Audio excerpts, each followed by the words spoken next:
Então, Mateus 27, se você puder ficar de pé, para nós lermos. Se não puder, pode ficar sentado. Tá?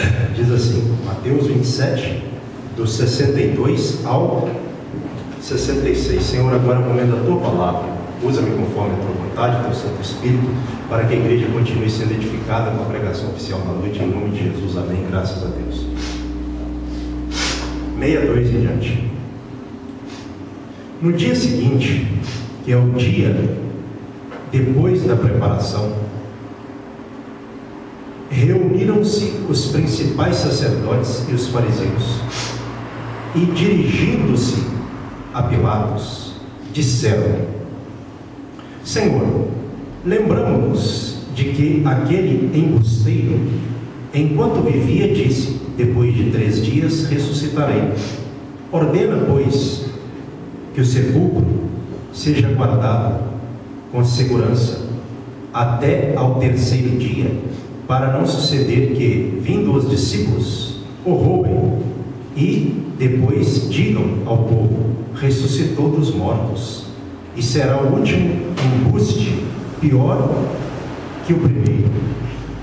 Disse-lhes Pilatos: aí tendes uma escolta, ide e guardai o sepulcro como bem vos parecer. Indo eles, montaram guarda ao sepulcro, selando a pedra e deixando ali a escolta. Amém, igreja, pode ser. Então, irmãos, esse trecho fala do momento em que Jesus foi ali guardado. Não é que ele foi guardado, mas é o sentido aqui do texto, né? Por essa escolta de soldados, né? Porque Jesus, ele foi, como diz aqui o texto anterior, não foi lido, né? Ele foi entregue pelos principais sacerdotes, as autoridades de Jerusalém, para ser morto. Mas antes de ser morto, ele disse que ele era o Messias e que ressuscitaria ao 3º dia. Né? Então, essas autoridades, como diz aqui, né, elas estavam ali reunidas, né, os principais sacerdotes e os fariseus, e eles foram a Pilatos. Eles, dirigindo-se a Pilatos, né, melhor dizendo, disseram, eles estavam ali e eles dirigiram-se a Pilatos e disseram a ele: Senhor, lembramos-nos de que aquele embusteiro aqui é enganador, mentiroso, né? Eles chamando Jesus de mentiroso. Complicado, né? Quando na verdade eles eram mentirosos, né? Enganadores, né? Então, foi dito a Pilatos: aquele embusteiro, enquanto vivia, disse: depois de 3 dias ressuscitarei. E tudo que Jesus disse e profetizou aconteceu, né?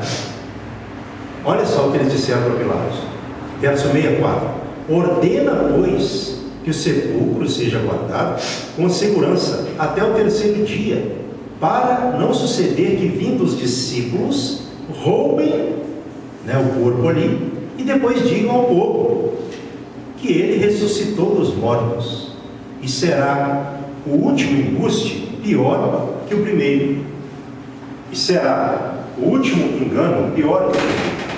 Eles disseram que o primeiro engano foi qual?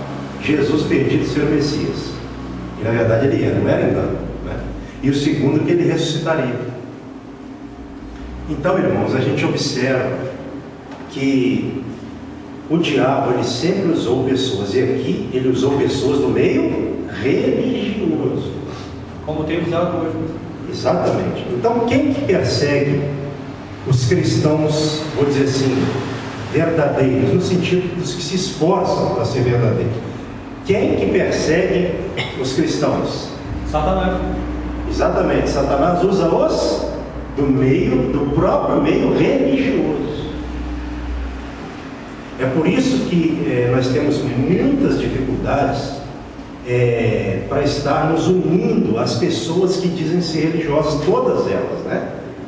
É lógico, nós não somos impedidos de ter relacionamento com irmãos de outra igreja, mas só pelo fato da pessoa dizer ser irmão ou irmã, quer dizer que ela é cristã. Nós aprendemos isso aqui na Bíblia. Isso é verdade? Nós aprendemos aqui na Bíblia. Não é. Então o que prova se a pessoa é uma pessoa cristã legítima? Se ela dá o testemunho. Não é? Então eu tenho amigos de outras igrejas, os irmãos também têm, mas a gente sabe que tem aqueles que são os perseguidores. E até a gente, para ser bem sincero, até a gente tem que vigiar para a gente também entrar nesse grupo. Porque basta o Senhor aparecer usando alguém, lembra, gente? Que aí já levanta-se o grupo perseguidor e começa: é demônio, é um enganador, é um embusteiro, né? Como eles disseram com relação a Jesus. Então é assim que acontece. A gente é tido como bom até o momento em que a gente está falando que as pessoas querem. Como Jesus falava que eles não queriam, porque Jesus pregava o Evangelho do Reino de Deus, e isso era contrário ao sistema religioso deles. Então Jesus era um problema, uma pedra no caminho deles, uma pedra de tropeço no caminho deles. Era ou não era? Então o que eles começaram a fazer com o passar do tempo? Nós temos que tirar a vida desse homem, eliminar o problema, porque ele é para nós uma pedra de tropeço, eu vou usar esse termo. Então assim que Jesus foi tido. Essa é uma realidade que a Bíblia deixa ela bem clara para nós. E aqui eles já haviam conseguido essa meta, esse objetivo que eles tinham, que era de tirar a vida de Jesus. Jesus aqui estava já morto, porém a profecia se cumpriria. E no verso 65, Pilatos disse: aí tendes uma escolta, um grupo de guardas, soldados, ide e guardai o sepulcro, como bem vos parecer. Indo eles, verso 66, eu li o 65, né?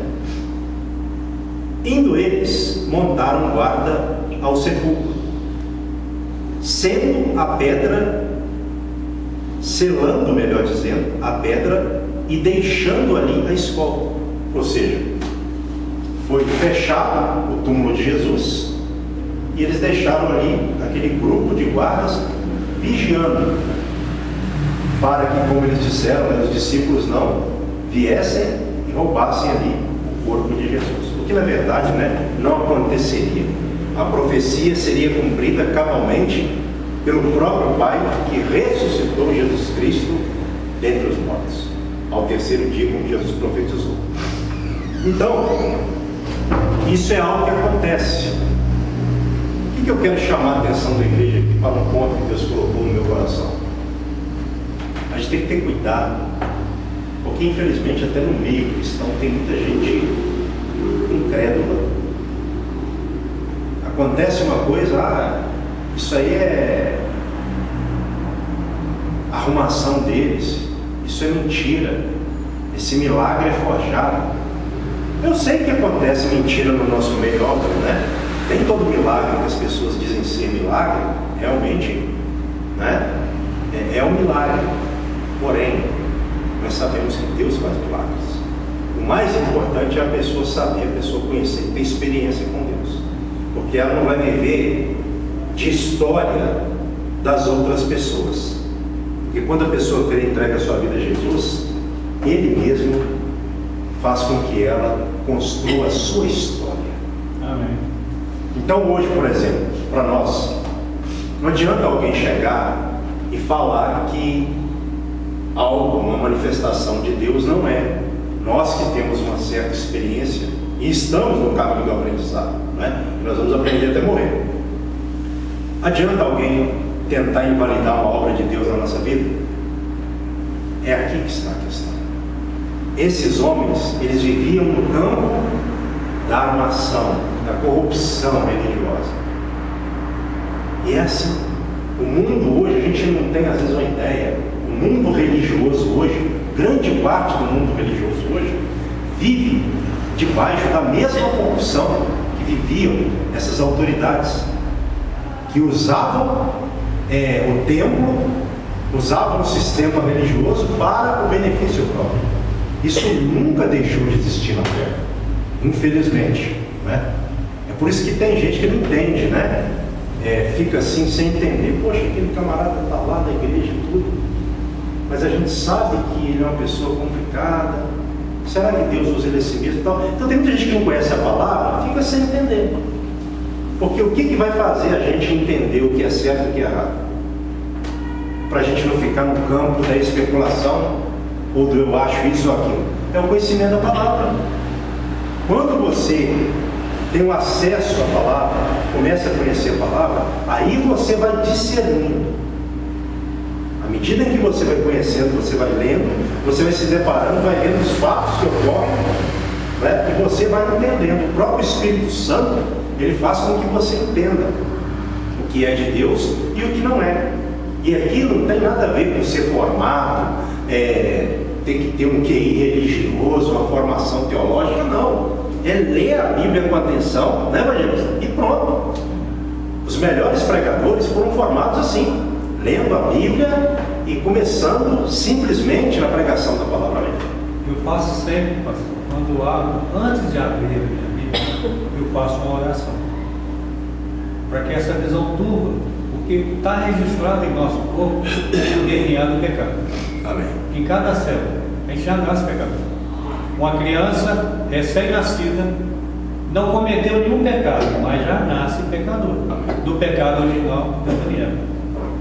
E por que Deus colocou na palavra dele: conhecereis a verdade vos libertará? O inimigo quer que você conheça a verdade? Não. Então, para você buscar essa verdade, a primeira coisa você tem que aceitar ele. Exato. O princípio, né? O princípio. A partir do momento que você aceita ele, você tem que conhecer a verdade dele, que é a palavra. E aí ela te liberta. Exatamente. E aí cumpre-se João 8, 31 e 32. Se vós permanecerdes na minha palavra, sois verdadeiramente meus discípulos. Primeiro passo é o quê? Permanecer na palavra. Que ninguém vai conhecer se não permanecer, não continuar praticando. Aí vem o 32. E a continuidade, 31.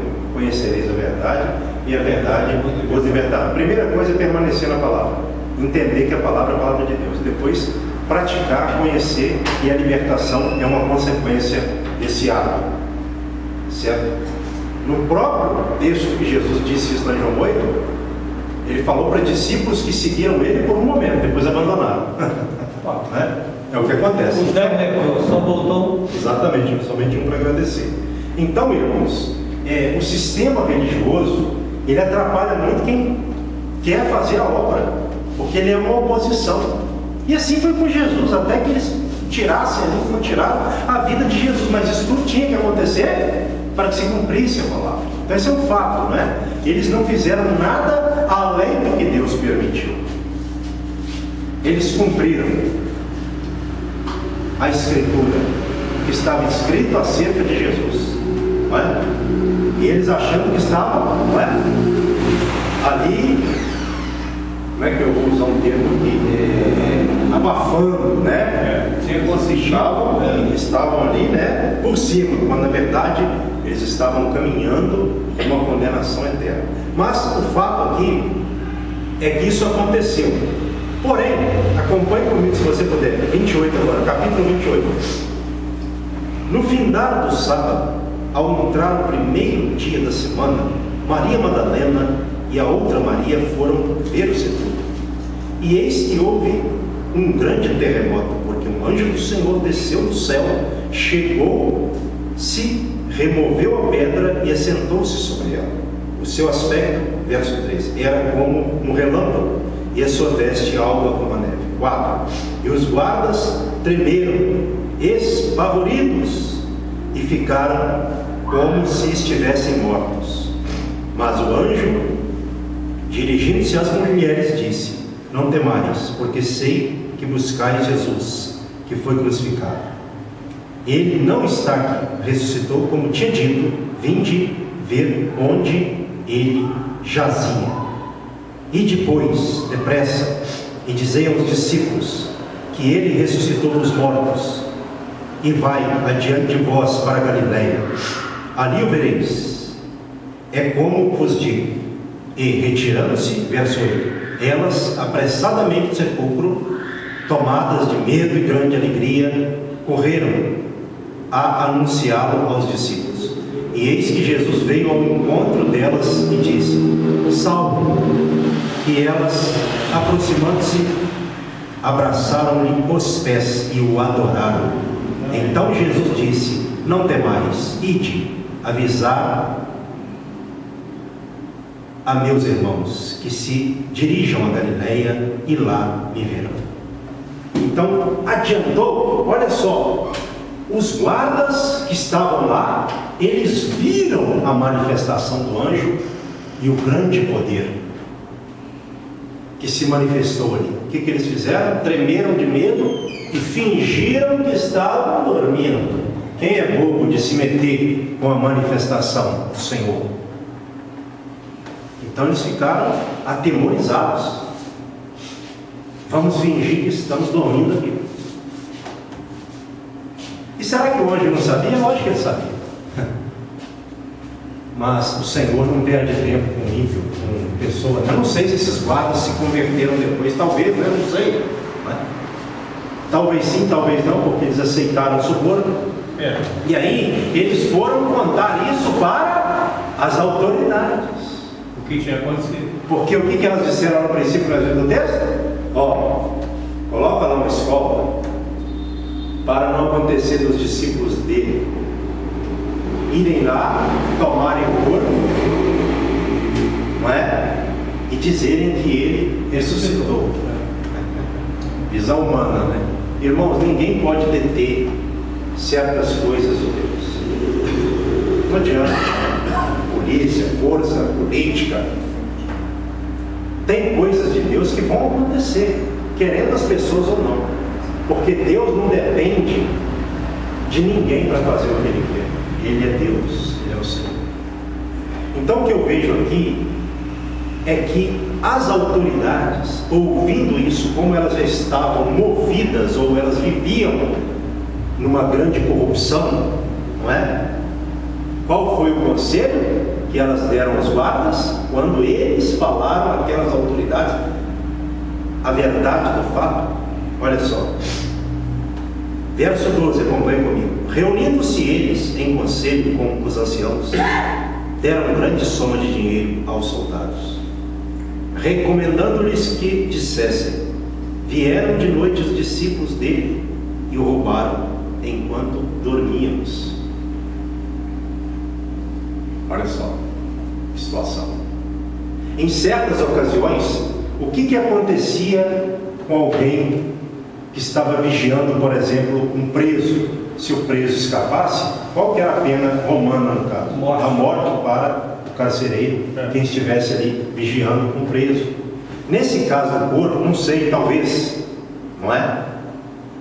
Mas aí eles foram usar o quê? O dinheiro da própria corrupção religiosa para subornar esses guardas, não é?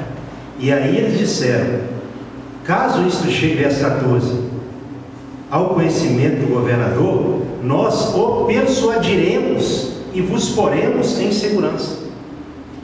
Nós não vamos deixar o governador punir vocês, não. Nós vamos, não é, persuadir ele a corrupção. Verso 15. Eles, recebendo o dinheiro, fizeram como estavam instruídos. Esta versão divulgou-se entre os judeus até o dia de hoje. Aquela mentira foi até o dia em que esse evangelho foi escrito. Mas, irmãos, Voltando aqui, uma aplicação para nós, usando aqui esses momentos finais da mensagem. A gente tem que vigiar, porque usaram a mentira até com relação à ressurreição de Cristo. Mentiram, na verdade, para acusá-lo, para crucificá-lo, com permissão de Deus. Não é? Então tudo foi uma armação religiosa. E hoje existe isso no meio religioso. Existe ou não existe? Existe. Tem pessoa no meio religioso que usa o poder financeiro para se promover, para causar uma impressão nas outras pessoas que é uma pessoa de Deus, que é uma pessoa verdadeira, porque tem isso e tem aquilo, materialmente falando.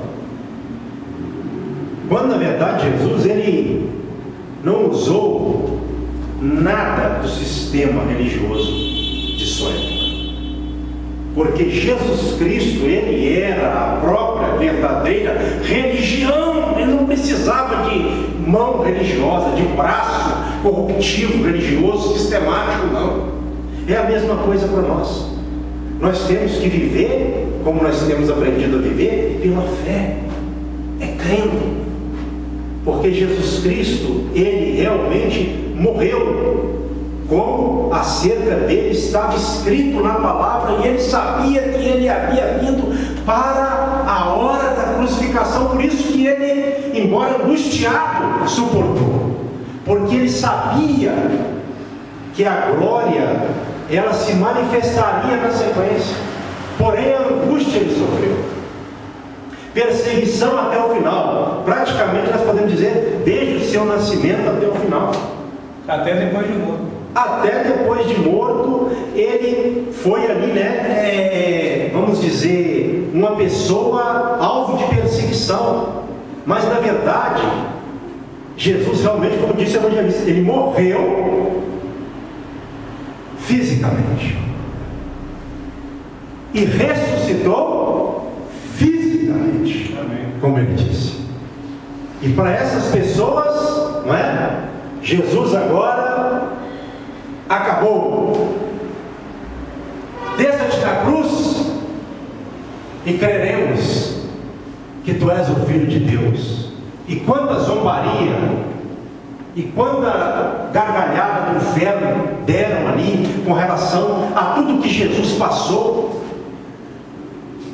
E hoje é a Santa Ceia, e ele disse para que nós fizéssemos isso em memória dele, do que ele fez por nós, especificamente falando na cruz do Calvário.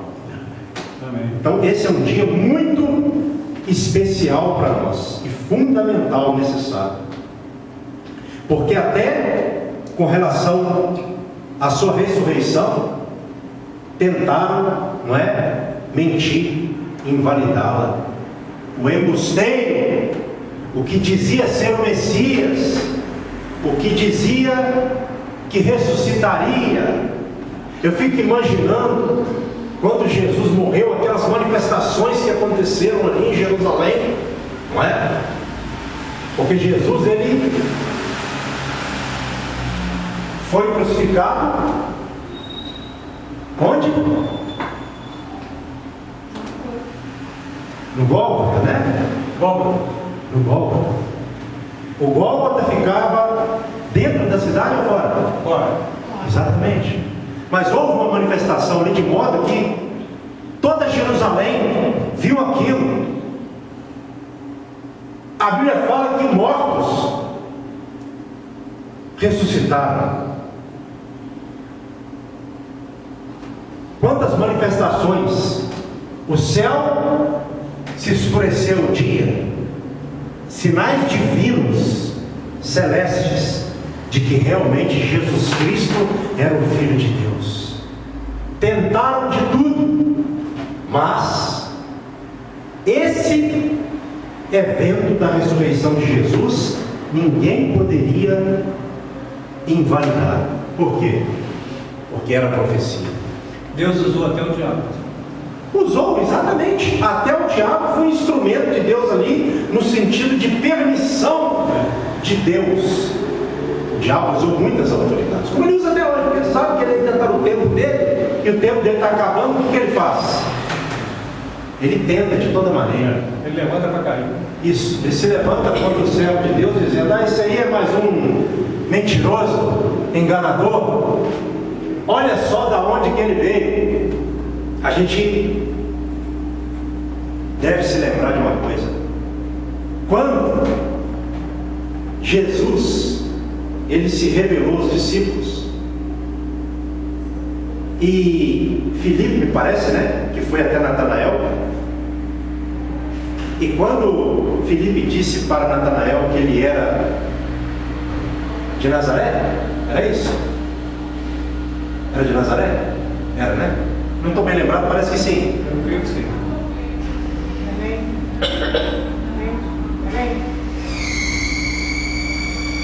Naquele momento em que Natanael foi ali informado acerca de Jesus. Eu não sei se é... Vamos ver aqui. Alguém me ajude, por favor, para a gente ver se ele realmente foi falado como alguém de Nazaré. Agora me fugiu isso da memória. Vamos ver aqui.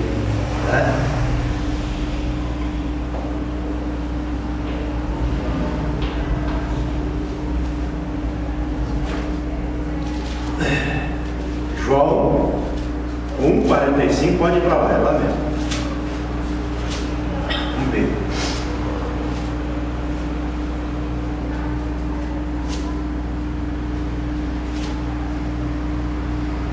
É isso mesmo, de Nazaré. O pastor está muito ruim de memória, não.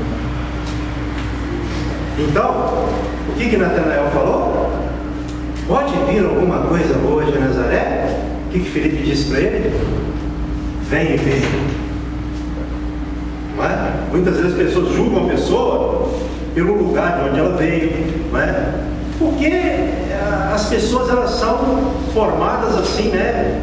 Com conceitos sociais aparentes, né? Com base no que elas têm, não é verdade?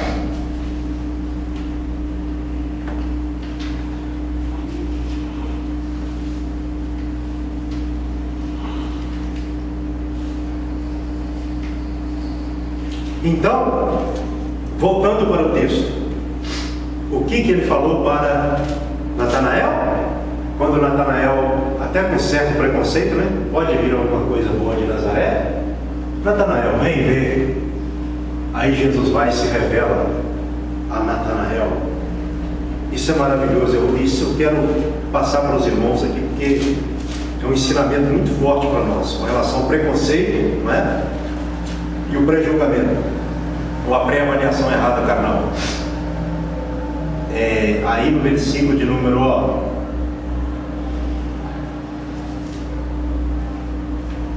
versículo 47 diante. Jesus viu, capítulo 1 de João, verso 47.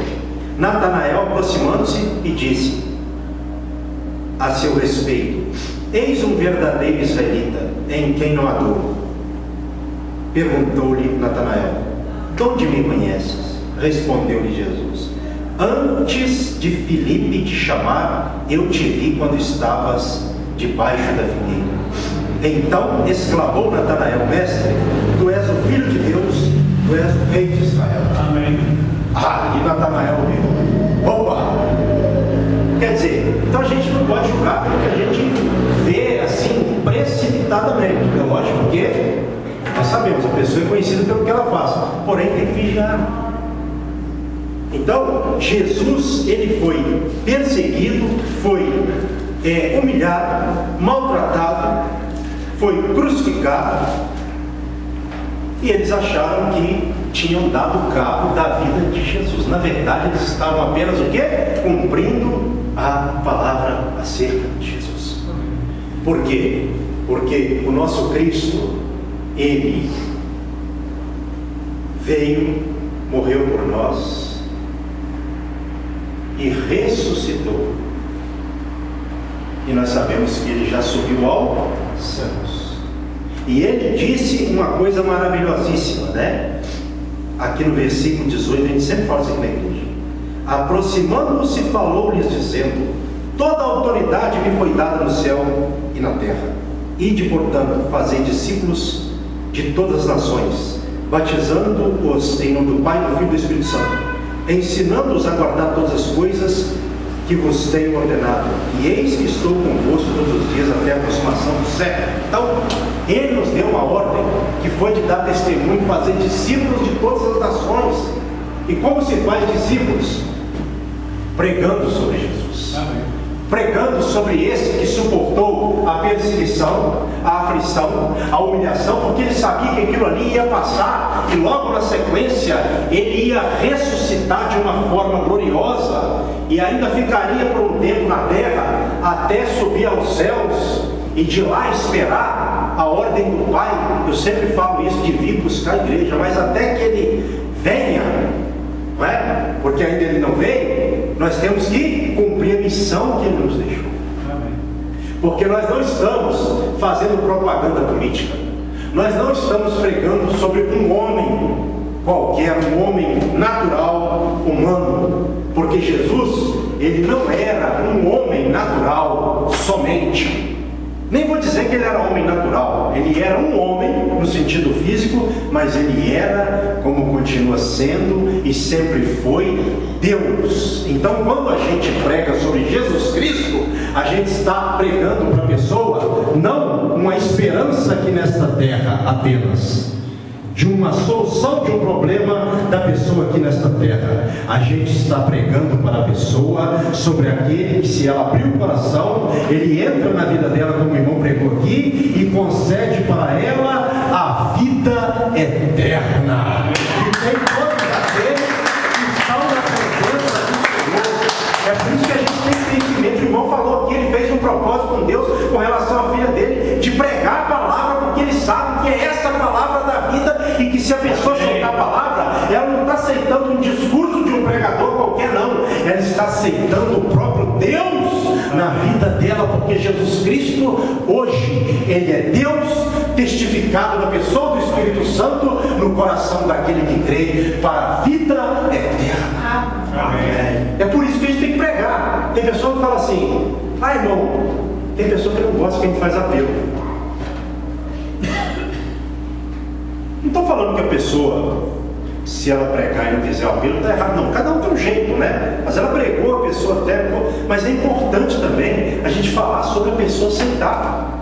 Porque ela mesmo, Evangelho de João, capítulo 1, diz que Jesus Cristo, Ele deu o poder para todo aquele que recebe de ser feito filho de Deus, a saber, aquele que crê no seu nome,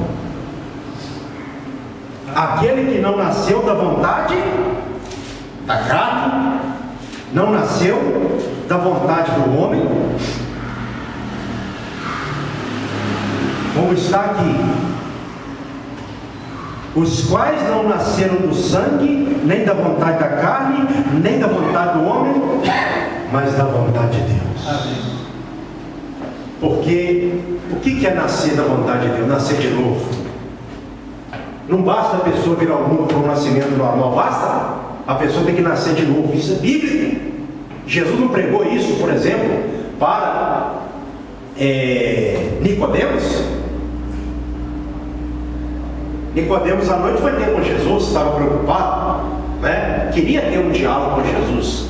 E Jesus teve paciência para falar com Nicodemos, que aquele que não nascer da água e do Espírito não pode entrar no reino de Deus, não pode ver o reino de Deus.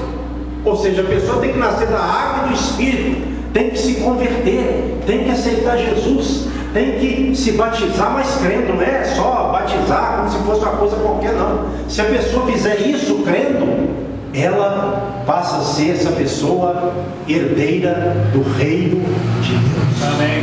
É isso que a gente tem que pregar para as pessoas. Pregar o reino. Aceite Jesus. Sabe por quê? Se a pessoa morrer hoje amanhã, não adianta mais nada.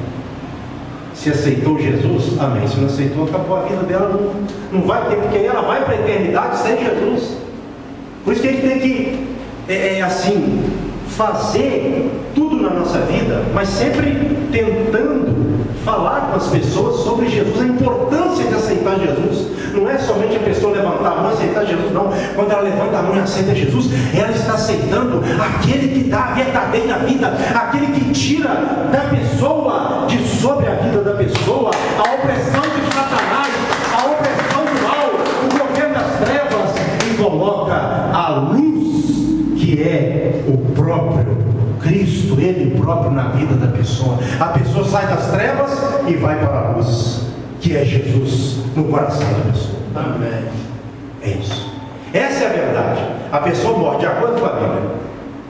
Se tem alguém aqui que discorda, fique à vontade, senão a gente já vai para a Santa Ceia. Isso é verdade que eu vou falar para encerrar aqui ou não, irmãos? Se a pessoa, ela aceitar de coração e se converter, o que acontece com ela? Ela já passa a ser salva. Ela só não vai ser naquele dia, não. Ela já passa a andar no estado de salvo. Amém. Agora, e se ela morrer sem Jesus? Aí é morte mesmo. Morte eterna. Eterna. Separação eterna de Deus e fogo eterno. Amém. Não é a gente que fala isso, é a Bíblia que fala isso. Então isso é importante, né? Evangelista Francisco, por favor.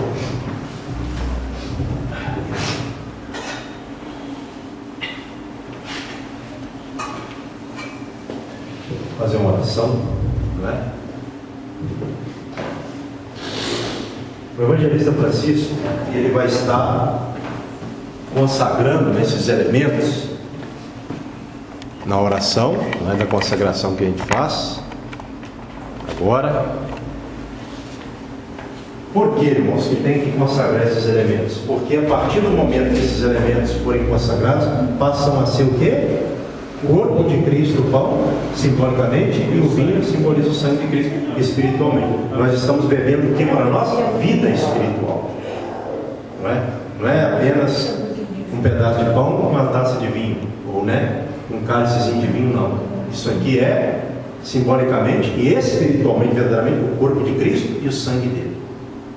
E quem não participa dessa cerimônia, que é a Santa Ceia, dessa celebração, segundo o Senhor, vai ter a vida eterna?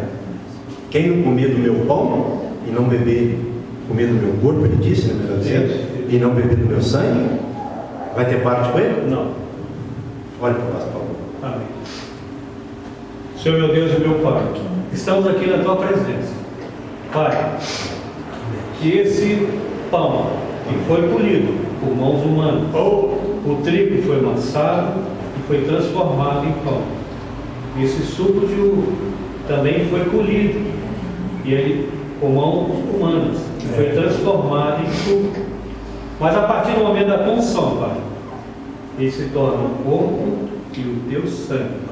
E nós necessitamos, Pai querido e amado, dessa unção, porque nós queremos participar e queremos morar contigo. Entra aqui agora, derrama aqui, Pai querido e amado, a unção, transformando esse pão do Teu corpo e esse suco do Teu sangue, para que nós possamos, Pai, regenerar tudo aquilo que nós necessitamos com o nosso corpo físico, porque está registrado o DNA do pecado. Mas nós nascemos pecadores, mas o Senhor veio para nos salvar e nos libertar de todo mal, de todo pecado. Cada gotinha do Teu sangue derramado lá na cruz do Calvário foi para remir e lavar os nossos pecados. Entra aqui agora, Pai, transforma aqui agora esse pão e esse suco no Teu corpo e no Teu sangue. Amém. Glória a Deus, né? Então o nosso amado evangelista Francisco vai estar distribuindo aí o pão. A nossa amada irmã Carina vai estar distribuindo o vinho, não é? Irmãos, quem pegar o pedaço de pão e o seu cálice de vinho, pode começar a fazer sua oração para a gente já ir dando números finais, né? Ó Senhor amado, Deus querido.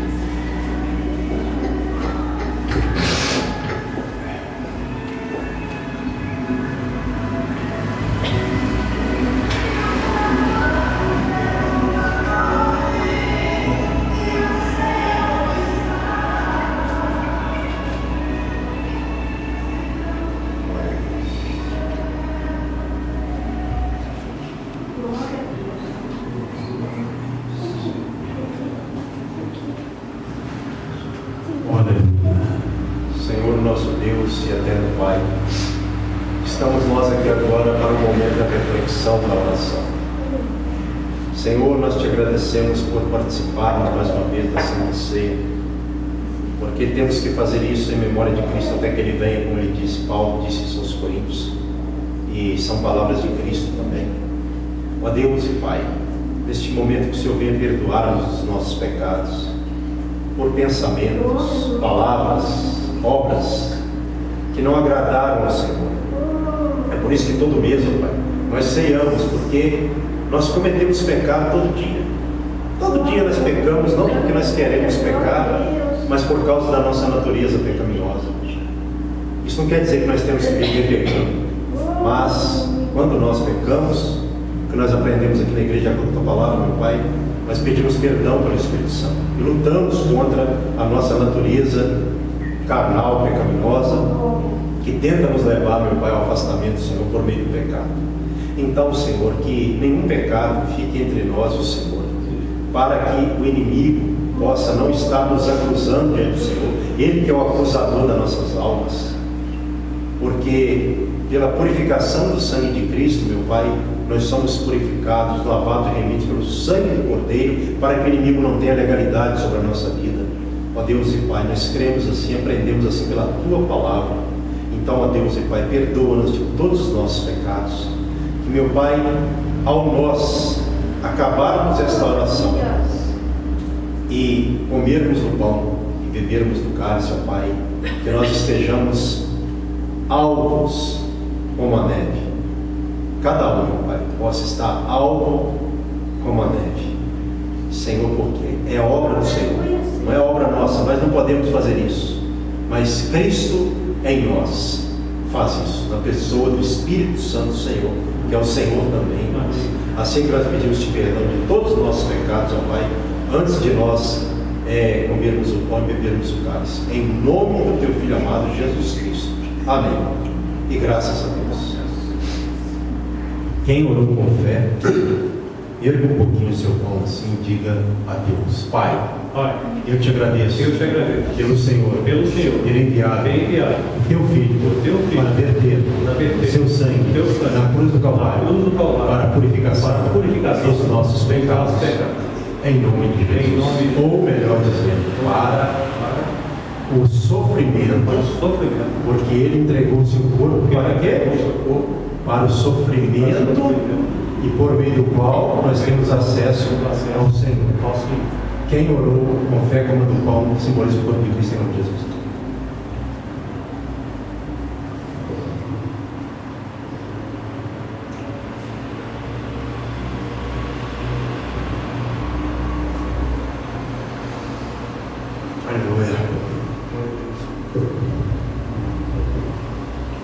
Erga um pouquinho o cálice e diga assim: Senhor meu Deus, eu te agradeço pelo Senhor enviado o Teu Filho para verter seu sangue na cruz do Calvário, em nome de Jesus Cristo, por meio desse cálice que purifica os nossos pecados. Eu renovo a minha aliança com o Senhor, com cada irmão, a amada igreja, em nome de Jesus. Eu oro com fé, beba do cálice em nome de Jesus, para a purificação dos pecados.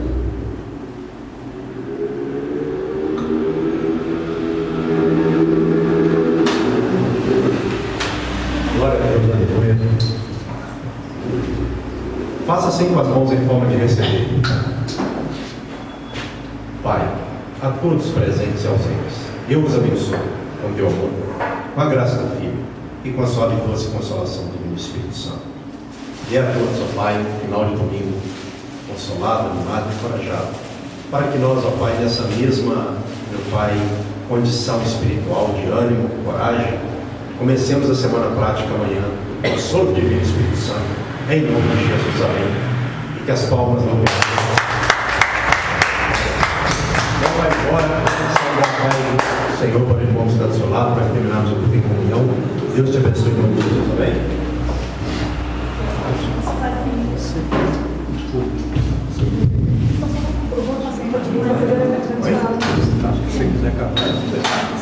Irmão, como é que a gente vai receber a Jaqueline que nos visitou? Estava esquecendo, hein?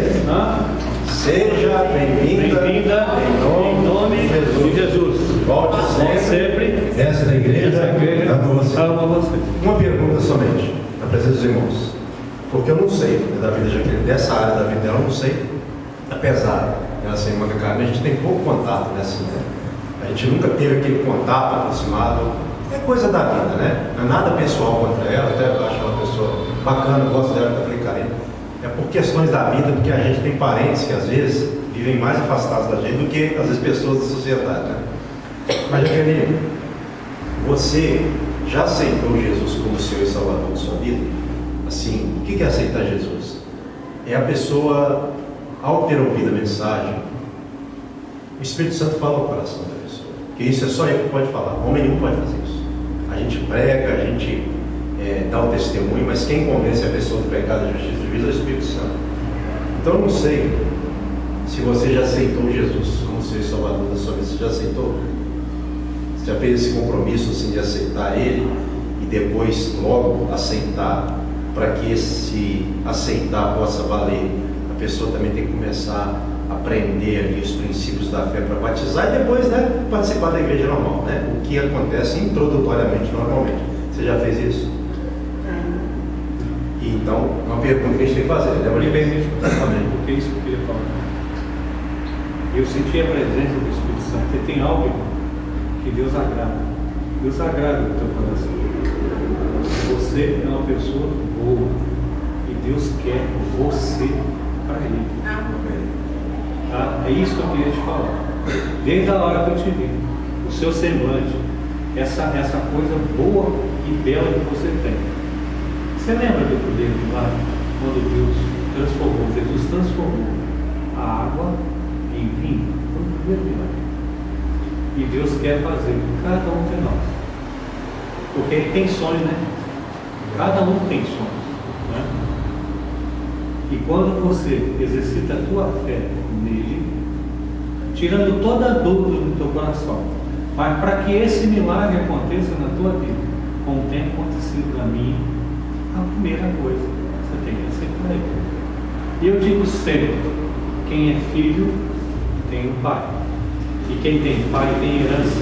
Essa herança foi nos entregue lá na cruz. Em cima dessa vitória, não tem diabo, potestade, principado que nos impede de receber a bênção de Deus. E Ele quer te entregar. A palavra de Deus fala que o Espírito Santo tem gemidos inexpressíveis, queremos ajudar.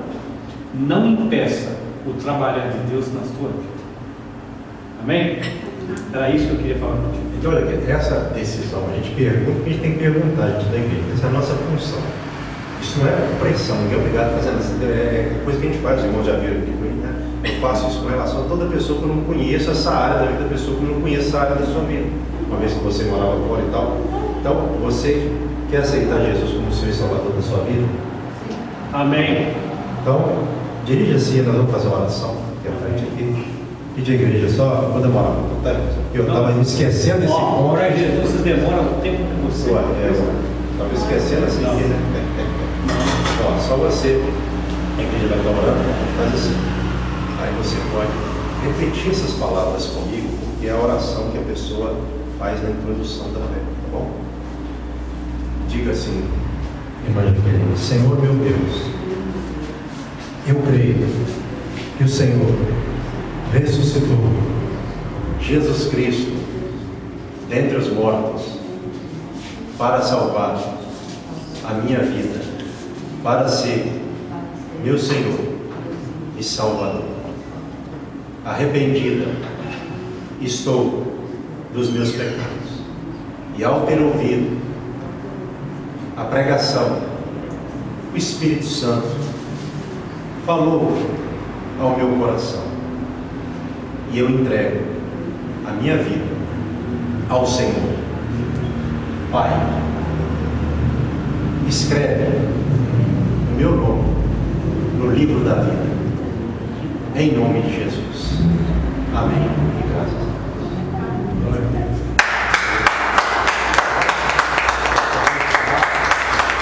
Assim aconteceu comigo, aceitei Jesus, os outros meses. Isso é uma introdução na fé, não é um ritual. Sabe,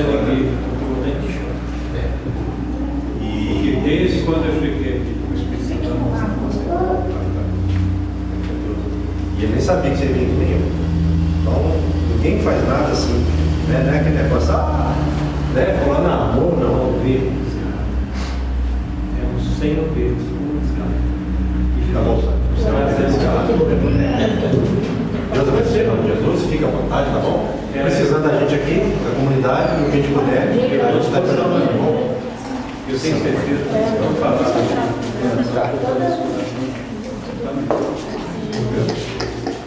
O senhor fica com Jesus, tá?